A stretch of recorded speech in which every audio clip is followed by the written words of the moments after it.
بسم اللہ الرحمن الرحیم۔ میرے ذکر کا عنوان ہے ہمارے نبی صلی اللہ علیہ وسلم مدینہ میں۔ اب ہمارے نبی صلی اللہ علیہ وسلم مدینہ پہنچے۔ مدینے والے خوش تھے، مسلمان بچیاں خوشی کی گیت گاتی تھی۔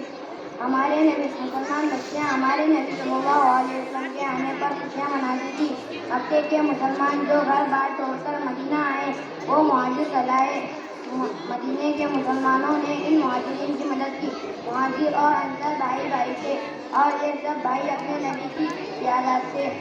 ہمارے نبی صلی اللہ علیہ وسلم یہاں آرام سے رہتے اور اللہ کا پیغام پہنچاتے اور اطمینان سے رہتے، لیکن کافروں نے ابھی بھی آرام لینے نہ دیا اور اطمینان سے اللہ کا پیغام پہنچانے نہ دیا۔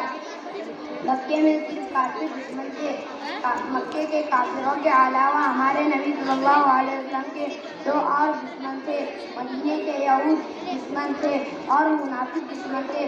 دیکھنے میں دو تھے لیکن چھپے ہوئے دشمن تھے۔ دیکھنے میں مسلمان تھے، حقیقت میں بڑے دشمن تھے۔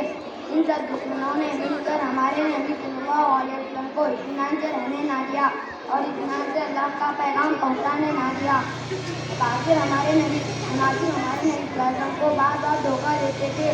یہود دھوکہ دیتے تھے اور کافروں سے مل کر مسلمانوں سے لڑتے تھے۔